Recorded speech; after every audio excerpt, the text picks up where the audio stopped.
Hi, everyone. As you're cycling in, welcome to today's webinar, New UAD Changes Ahead with PCV Murcor. I'm going to give it just a few seconds as all of our attendees start coming in. If you'll please do me a favor and type where you're joining us from in the chat so we can make sure everyone can hear us. Before we get started, just to do a little bit of housekeeping, today's webinar is being recorded. If you have any questions throughout today's session, please feel free to go ahead and type those in the chat box, and they will periodically answer your questions. Approximately 24 hours after the end of today's call, you will receive an email directly from Zoom with a link to access the recording. And as they go through this session, if you have any questions, please feel free to type those in the chat. So without further ado, I'm going to turn it over to Candy with PCV Murcor. Hello, everyone. We are gathered here today to discuss the new UAD changes ahead. And so upcoming changes to the appraisal form. So I wanted to introduce to you the STEAM panel. So I will be moderating this session. My name is Candy Sarah-Paiboon. I'm the Director of Client Relations at PCV Murcor. I come with 20 years of experience in the appraisal and management space in managing client and lender relationships, and I manage at PCV Murcor multiple operational and client services teams. So I help translate client expectations into client success and also operational success for the team here at PCV Murcor. I'm going to introduce our next panelist, which is David Schiffmeyer. I'll go ahead and hand it over to him to introduce himself. Thanks, Candy. I appreciate it. My name is Dave Schiffmeyer. I'm the SVP of Operations for PCV Murcor. We're a national appraisal management company licensed in every state. And I'm a real estate appraiser, and I've been in the industry since about 2001 as an appraiser and held positions all the way from staff appraisers working for banks to appraisal management at Fannie Mae, Wells Fargo, and then here at PCV today. And then our next panelist is Ashley. Hi, everybody. Excited to be joining you today. I'm Ashley Beerwolf, the Director of Collateral Policy for HomeVision. We are a document understanding and appraisal review platform, so intimately involved with all things understanding appraisals and what they need to look like throughout their life cycle. I've been in the industry now for about 17 years, mostly on the appraisal management and appraisal review side. So excited to be here with you today. And then our next panelist is Tony. Good afternoon, everyone. Tony Pistelli. I'm the President of Valuations for RestB AI. RestB is a computer vision company that specializes in real estate, specifically MLS and valuations. And I am part of the team that develops a solution specifically for valuations. Happy to be here. Thank you all. And so let me move. So today's webinar is about the upcoming UAD changes. And so what is the UAD 3.6 change? It's a significant change to appraisal reporting. It's probably the most significant change in 20 years. It's transitioning from a static form-based report into a dynamic system. The key changes are to include a single dynamic uniform residential appraisal report that adapts based on the property type, and it's structured against machine readable data. And it's shifting away from the traditional appraisal forms. So with that being said, we'll go ahead and jump right on into the questions. So let me go away from my sharing.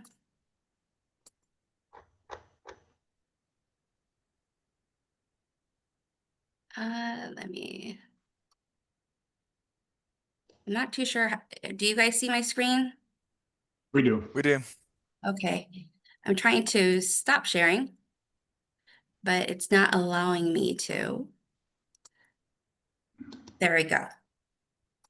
All right, we'll dive on in. The first question we have, as I mentioned at the beginning of this webinar, this is the first of a three-part series So we'll dive on into, I guess, the most important question. I'll ask the panel, can you give us an overview of the UAD 3.6? What is it? Why is this change happening? And where do we currently stand on timeline? And since this is the first of the series, what should we expect to learn in the upcoming sessions? So I'll hop in here and take that. So guys, thank you very much. I appreciate your time today.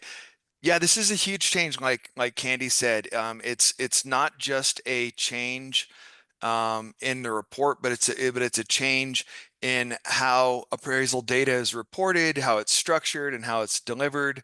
And so I'm going to share my screen and show you sort of what the change looks like. So let me know when you can see my screen. We gotcha. Okay. All right. So first thing, this does not look like an appraisal report as you guys have seen it in the past, and that's because it isn't. It's very different. It's the report has been designed to be a lot clearer and more structured and more usable so that lenders and investors and regulators and secondary markets can read the data in a more succinct way. And I just want to go through some of these slides just to give you a sense of what it looks like. So the first thing that is obviously different about the appraisal report is that there's a summary page, and a lot of the salient features of the report, the opinion of market value, the effective date of the report, the borrower's name, and that sort of thing are all pulled to the very front in a summary page. And this is to give you just an immediate snapshot of what's going on with the appraisal.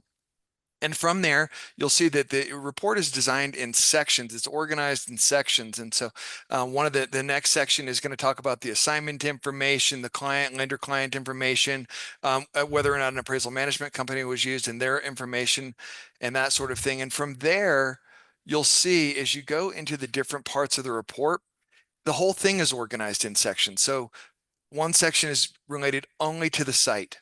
And you'll see the photos and exhibits for the site are all pulled into this section. So there's a lot of information here, all related to the site, so that anything that you might have related to the site, whether it's the zoning or the access, is it a private road, all of that sort of thing related to the site is pulled into this section. And from there, you'll see also, you go into the exterior of the subject. Now, this is a big change, because historically the condition was on the subject overall, and that's still used today. There is an overall condition and quality rating, but it's been broken up into interior and exterior quality. So think in terms of maybe a historic home that's beautiful on the outside, but the interior hasn't been updated in a long time. Clearly the interior and the exterior can be quite different. And again, just like in every section, it's organized so that everything about the exterior of the subject is pulled into this one area. And then I think one of the more significant changes is the grid, the appraisal grid. That's where the appraiser does the sales comparison approach, comes up with the opinion of value. It's comps. It's where they put the comps in the report. And this is a dynamic grid. So just like everything in the new URAR report, it's dynamic. And what I mean by that is it's sort of like TurboTax. That's what you're going to hear that in the industry. You answer a series of questions, and then the form builds based on those questions. Does the subject property have an accessory dwelling unit? If so, there's going to be a series of questions you have to answer related to that. Is it a green home? Does it have, green energy and that sort of thing? And the report will build on the basis of those fields that you're selecting. Another big change is that this report is very, very full of static enumerated values. So a lot less typing, a lot more selecting from drop-down menus, and that's to create data standardization that's really designed for machine learning and for AI type functionality to be able to go in and there's not there's a set of words and terms that you can use to key off of in the report. One other thing that's very, very interesting about this new report, there's no general addendum. So if you ever opened an appraisal today, half the appraisal is dedicated towards, the form and the exhibits, the photos and that sort of thing. And then there's another 5, 7, 10, 30 pages of general addendum where all kinds of commentary is in the report. And that makes it really difficult to understand and read the appraisal report. All of that commentary, it's been pulled into all of the unique sections of the appraisal report. So really this change is not is less about forms, and it's really about smarter data. So it's really about upgrading from a PDF format into a more of a flexible digital data set. So that's a general overview. Ashley, Tony, any other thoughts on kind of an overview of all these changes? Yeah, thanks. I would love to hop in here. Actually, on the screen right now, on the bottom right-hand side of the screen is one of my favorite parts of these new reports, which is the additional properties analyzed and not used.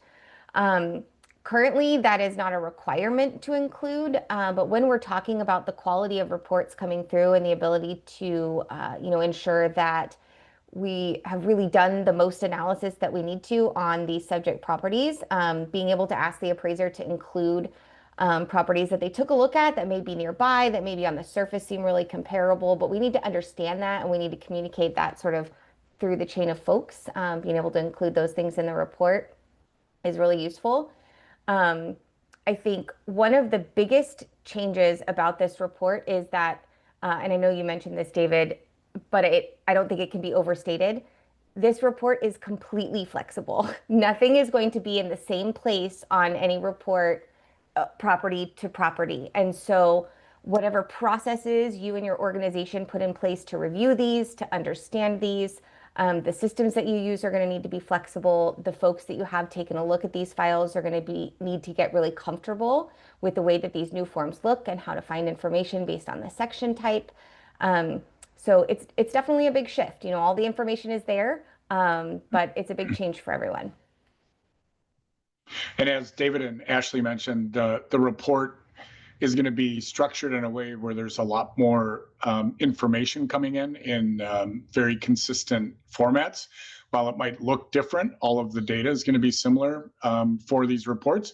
And that really enables and allows for the use of artificial intelligence and machine learning and computer vision. You're going to see additional data sets and layers of insights folded into the creation of the appraisal upfront by the appraiser. There's web-based systems that are emerging that are allowing the appraiser to incorporate these technologies, but also on the back end in the review, you'll have a lot of assistance with additional information and technologies that we haven't seen before on the I'll say old or current appraisal form. Yeah, that's good. Thanks, Tony. And I think the second part of that question is, why is this change happening? It's happening because, as Candy said in the beginning, the existing reports came out in 2005, and there hasn't been a change. So it's decades old. And really, that form was not designed for today's risk and automation and digital workflow needs. It was designed for a typewriter. The reason that there's I heard the GSE say, the reason that there's 3 comparable sales is because that's what fit on a legal size page, was 3 comparable sales. That's why that's kind of a minimum requirement. So it really was designed for processes that just aren't suitable for today.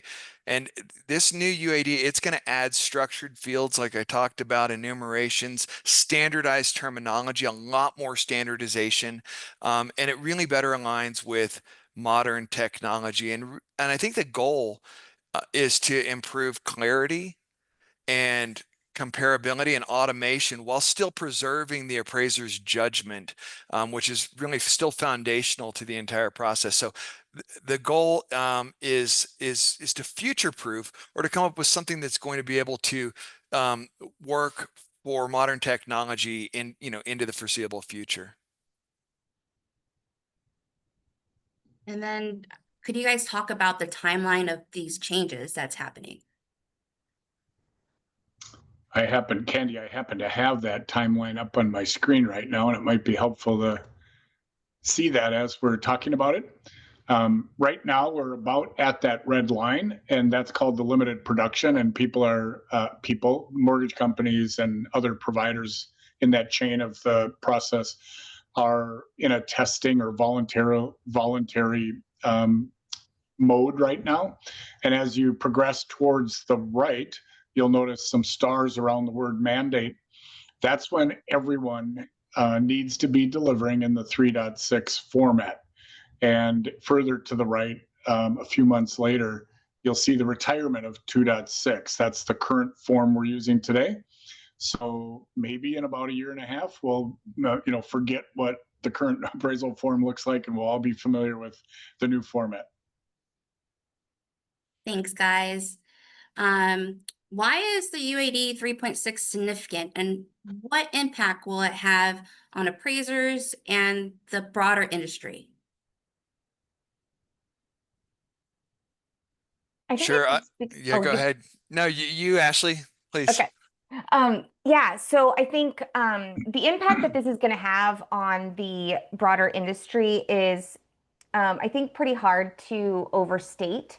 Appraisals to date have been, there's 6 standard pages on a regular 1004, and all of the commentary, the real meat and potatoes of the valuation, has been in the addenda.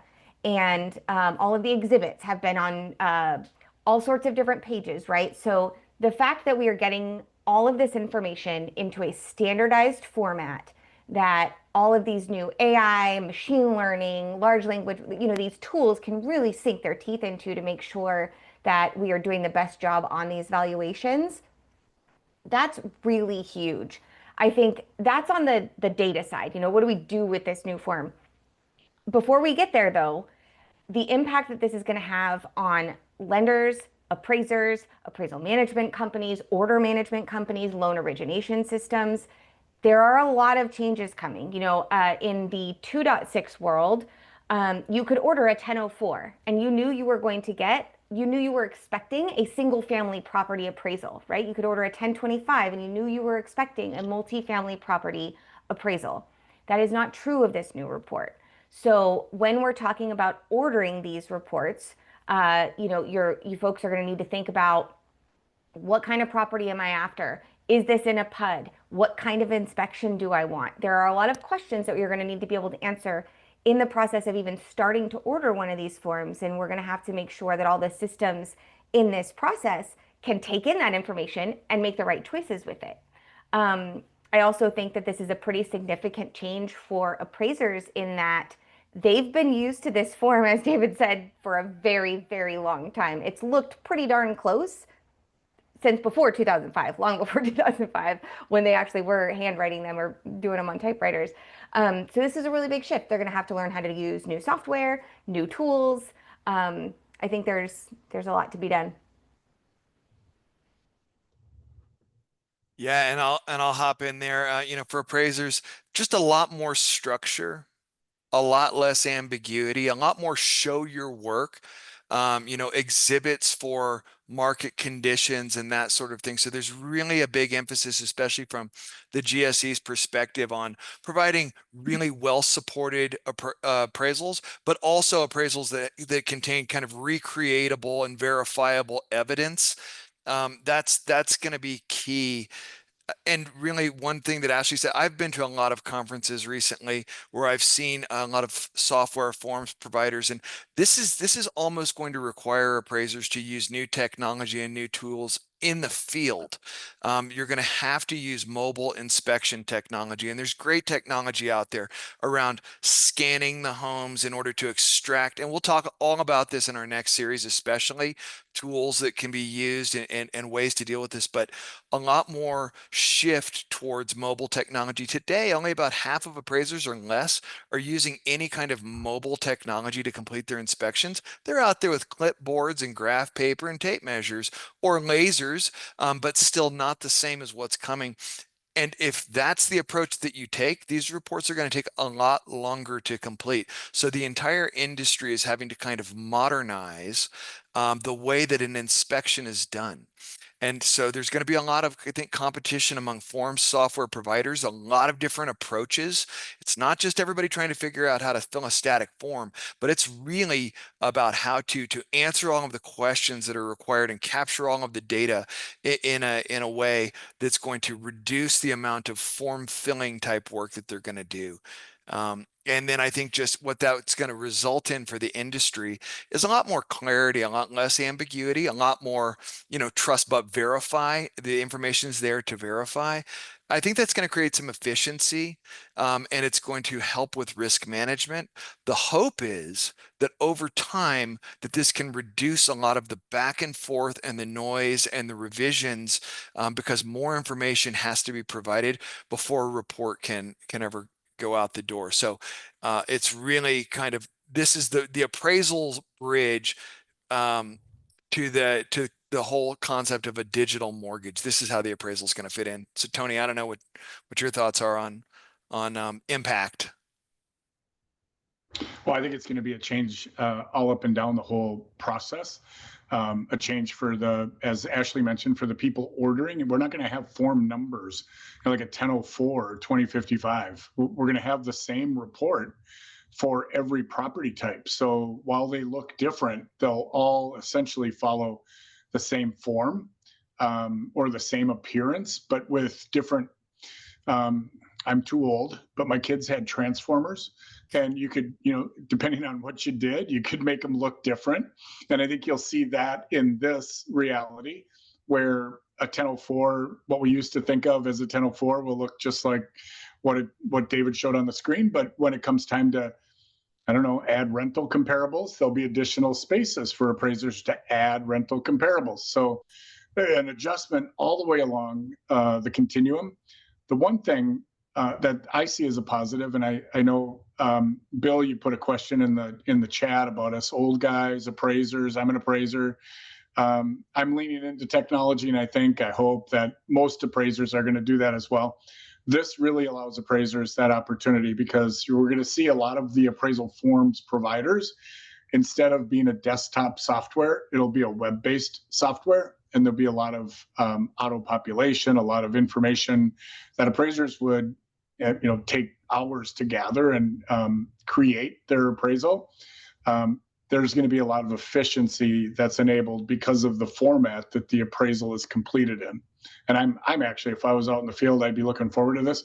And I think for the most part, the professional appraisers will see this as an opportunity, not a challenge, even the old ones.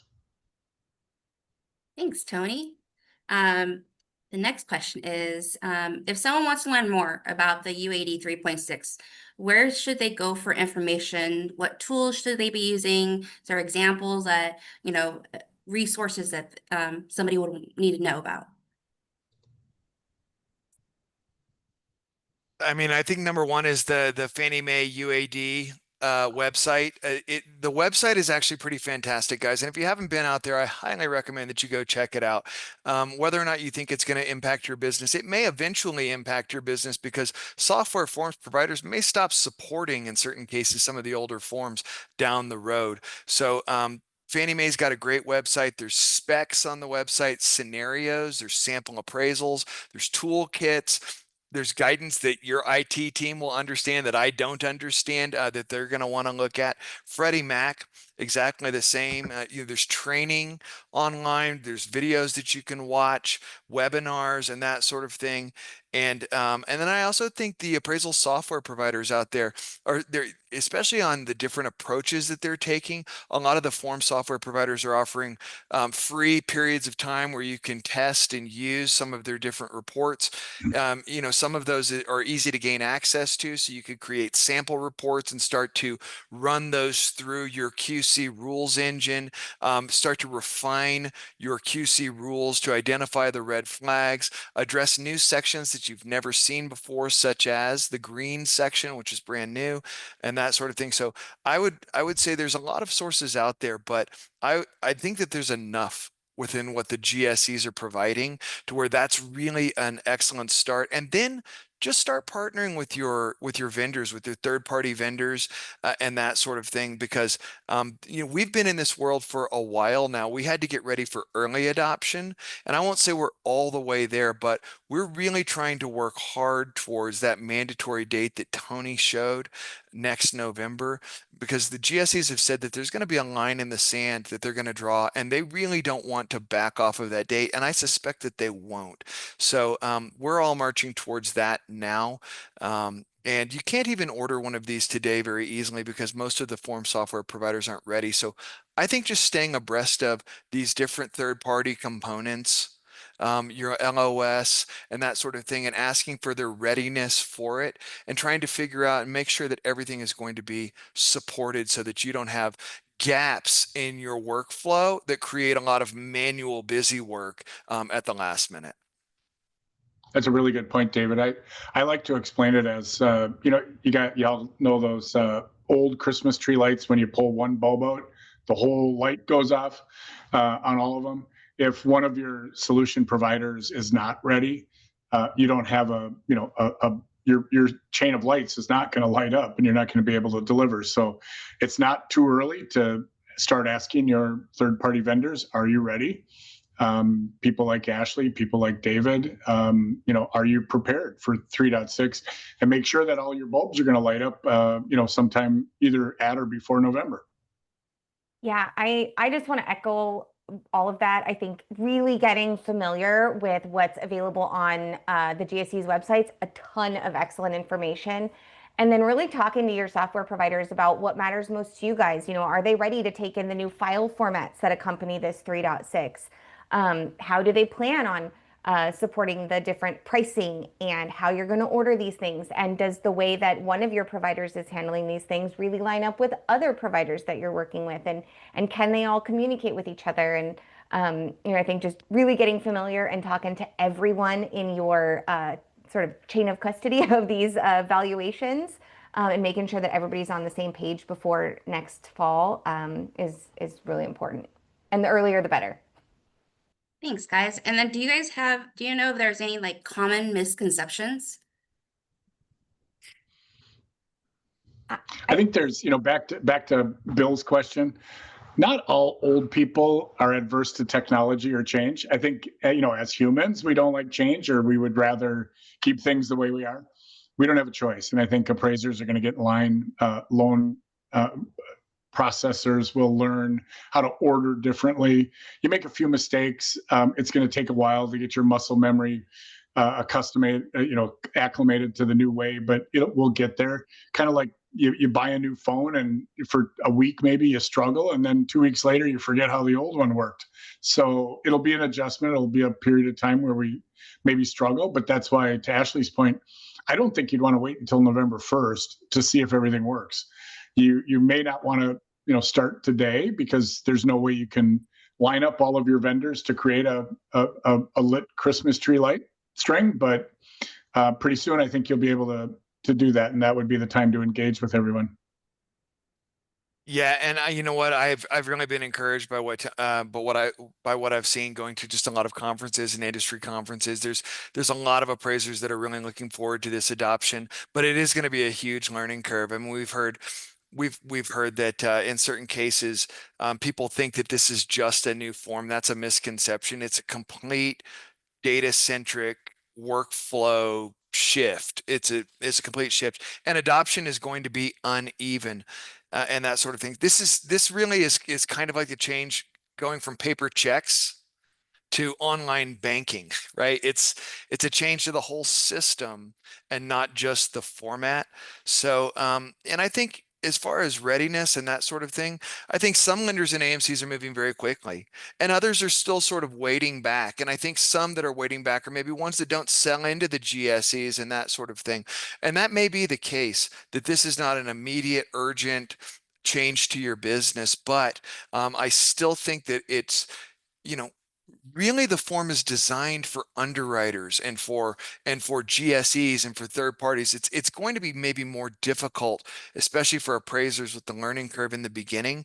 But I think that once you start realizing no general addendum, enumerated fields, everything structured into where it should be, and especially as appraisers get more used to delivering in that kind of a format, I really feel that as a lender, or you will want to make the change. I think it's easier for borrowers to understand. You don't have all the abbreviations that you have today that nobody knows. Everything is spelled out, and so it's much more readable. I think it's much more user friendly than anything that's been designed in the past. So for all of those reasons, I would say that this is a whole workflow shift, and it's probably one that you're going to want to adopt over time.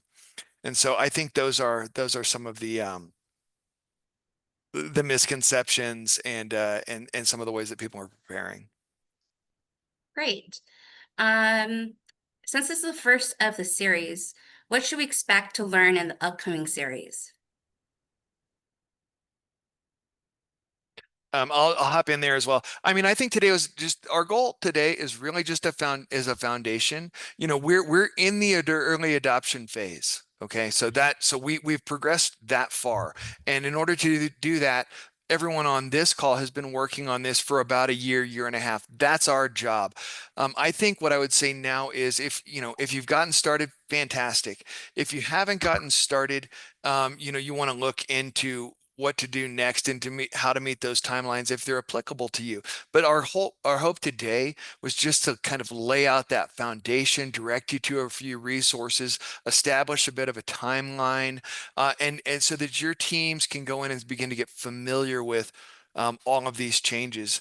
My hope is that the next time, this is a 3-part series, so thank you very much for that. It's a wonderful opportunity, and we're very, very grateful to have the chance to speak with everybody. But I think next we'd like to talk about some of the specifics, more of the specifics in the changes, some of the specific requirements, maybe things that we've run into that are going to be a bit unusual, and then how to start, applying technology to those areas. And I think finally we want to end on just overall readiness, industry readiness, any changes to the timelines, tools that you might use, especially if you feel unprepared as we get closer to the mandatory date, and options and that sort of thing. So I kind of want to impress upon everybody that it's not too late if you haven't started thinking about this, but it's certainly time to start thinking about it now, and really to start taking advantage of some of those resources and partnering with your third parties, not trying to do it all in a silo.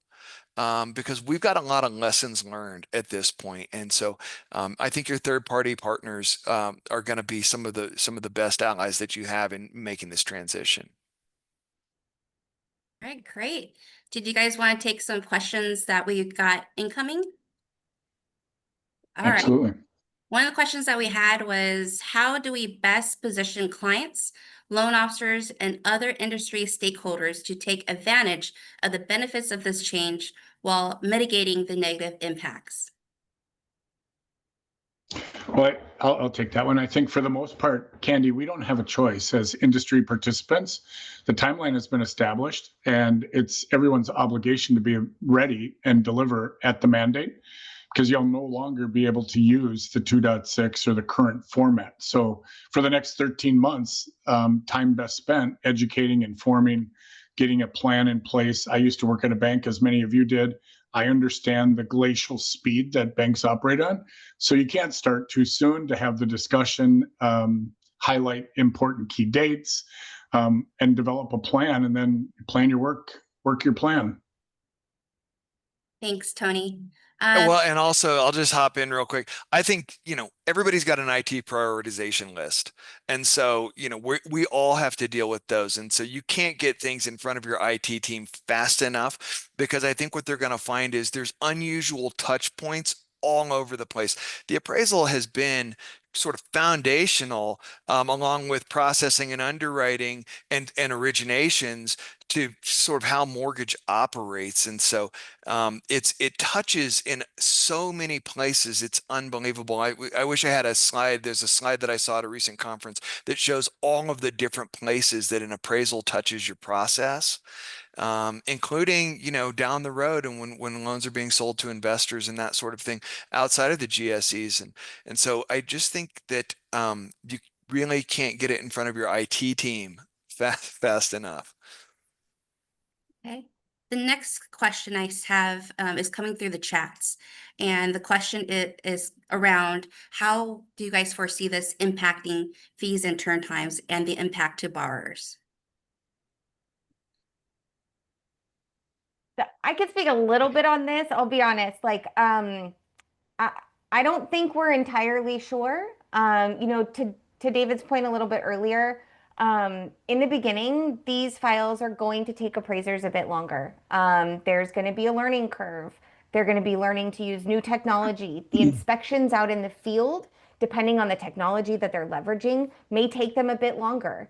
But having all of that information fed directly into their form through their technology may speed up the back end of the process. So given that the appraisal software providers are, for the most part, sort of still in development and still getting what will be the final versions of their appraisal software for the 3.6 reports out to the masses, I think how long it's going to take these appraisers and what exactly they're going to want to charge for these, I think a little bit remains to be seen. But I'm interested in hearing if you guys have any other ideas. I would agree. It's too early to determine a price, and it's really not our job to, set the prices, but the market will. I think with the additional technology, there's going to be many different ways that an appraiser can complete an appraisal.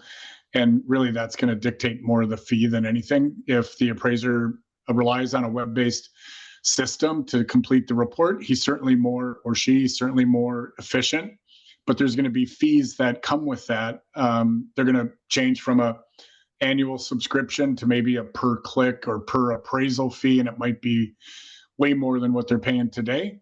But if they're not going out to the site, if it's a hybrid appraisal or some other way to manufacture their appraisal, maybe their time is less, not as much as it is if they did the whole thing. More like the dentist than with the hygienist instead of the dentist doing the whole thing. So I think it's too soon, but it depends on how you order the appraisal and how you want it done. And I'd love to add one other thing. So this is a great question, and it's a question that we've been asking ourselves for a long time. So believe me, we're not just trying to come up with an answer on the fly. I'll give you guys a little bit of reality. I'm concerned a little bit about certain rural markets where coverage today is light. If somebody decides not to continue and not to use this new format in those areas, we could have holes in coverage, especially in rural markets. So I think that that's a possibility that could impact both fees and turn times. I do think most appraisers in urban markets are going to adopt. So I think that that's really good news. To Tony's point, I think there's going to be other ways to complete an appraisal, such as starting with property data collection. But one other thing that we're dealing with these days at least in the AMC world, is that between with waivers and that sort of thing out there, a lot of the work that we're seeing today is far more complex for appraisers anyway. And so when you add kind of a huge change in how they do work and you add that to complex properties, that makes it harder. So I think at first it could take appraisers, maybe it takes appraisers twice as long. I think it really depends on your software, your process, your workflow, and that sort of thing. So not sure. And I think the other thing that could be a big player is, we all know the Fed already met quarter of an interest rate down. If the Fed keeps meeting and interest rates keep dropping, volume will go up. And when that happens, so if volume goes up at the same time that appraisers are learning a new form and a new format and that sort of thing, those impacts are also unknown. But typically in a low rate environment, we have a restrained capacity environment, and supply and demand drives the fees up. And so it's hard to say where it's all going to go. But one thing's for sure is there are going to be changes, and there are going to be some that we can anticipate and others that we can't. And the learning curve is going to be it's going to take a little while for appraisers to not only figure out how to do this report, but also if they're not satisfied with their forms provider and their workflow, they're going to have to maybe learn on a few different systems before they really lock in. Over time, however, this report lends itself to something that could be much faster and to complete once all of those pieces are finally put together. It's just a question of how long that's going to take. Thanks, guys. The next question is kind of around what Tony touched upon about adopting new technology into the workflow process. The question is, what AI platform are AMCs and appraisers using? AI is a really, even though it's just 2 letters, it's a really big word because it means so many different things. And today we're hearing about AI, and it's really just a formula in an Excel spreadsheet, but it's kind of a buzzword. But I think you're going to see a funneling effect of technology. I'll say not just AI, but um, large language models, computer vision, other kinds of things that normally we would do on our own. Think pencil and paper, and all of a sudden we're given a calculator. It's going to be much more efficient. It'll be integrated into the appraisal process and into the appraisal review process. And I think the outcome will be a much more accurate appraisal through the advent or addition, inclusion, introduction of technology in general. I want to just add one note here. To Tony's point, AI is it's a giant umbrella, right? The way that we use it in the industry. And I think that any platforms, any tools that you and your organization are using can at this point include some AI, right? Can it help you improve, automate, or, repeated tasks? Can it help you drive workflows? Can it help you any corner of your business, any of the software and tools that you use? I think you should be talking to your providers and asking them if they're not already including these kinds of automated workflows and large language models and computer vision. Do they plan to? How do they plan to? How is that going to serve you in your business? There are so many ways to approach this stuff. And I think that for you and your organization, the best bet is to decide what you need and talk to your providers. And if they can't offer that, talk to others, ask around. I think this is a great time for it as everybody's making these shifts. You're going to need software providers that can work with you and work together through these changes. Yeah, and just some of the things that I've seen practically, and I don't know whether we're talking Claude, Gemini, ChatGPT, Julius AI. There's a lot out there, and they're all good at different things. Some are better, for example, on the language portion, and others are better on the analytics, as for example, just from the generative AI technology. But some of the uses that I've seen are, the appraisal, the form software uploads the selling guide and runs against the selling guide requirements as you're completing the report. You upload the letter of engagement, all the client and assignment specific instructions, and it flags and maybe says, hey, do you realize with an ADU, this specific lender requires this commentary, or it's well and septic. You need to also talk about whether or not the comps are on well and septic and if it impacts marketability. Every lender is really different in how they interpret the guides. And so being able to get those lender-specific, assignment-specific instructions is really important. Uploading a purchase agreement and being able to quickly get the answer. And of course, with all of this, because of hallucinations and other things, you have to go out and validate, but the ability to suck that information forward right in front of you makes it so much less likely that you're going to miss these kinds of conditions.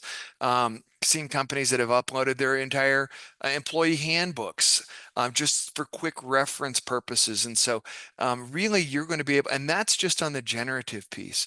Home Vision is fantastic at running large language models so that they can identify whether language in the report is subjective based on its context or not, and flagging those words and then making it really efficient to go through the report, highlighting everywhere that it is in the report and linking you directly to there.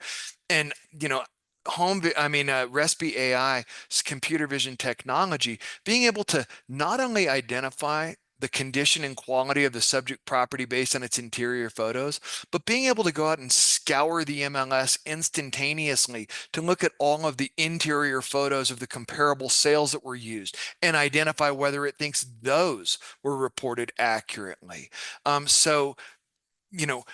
All the way to being included in the workflow so that the appraiser eventually just has to show up at the house, take photos of the outside or scan the outside, take photos of the inside or scan the inside, and have most of the information based on the inspection extracted out, put into the appraisal report, and then the appraiser goes through the job of validating to make sure it's correct.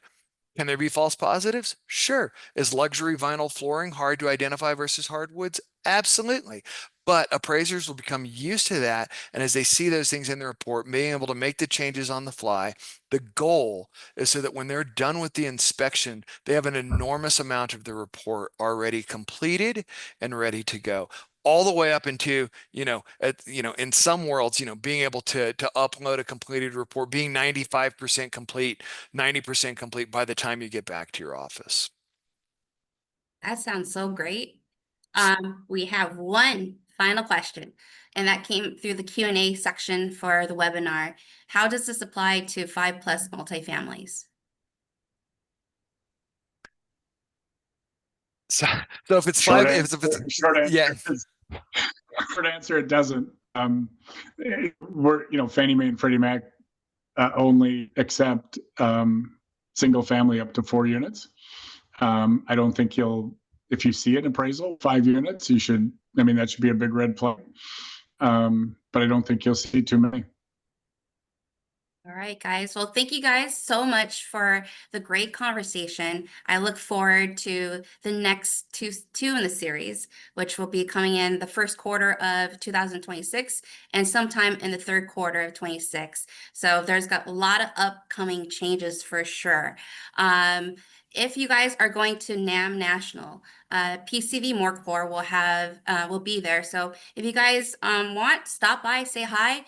We can have more further conversations about this whole topic, AI, or just have a good time in Vegas. So I want to thank everybody for attending this webinar, and I look forward to the future webinars sessions that are going to come up.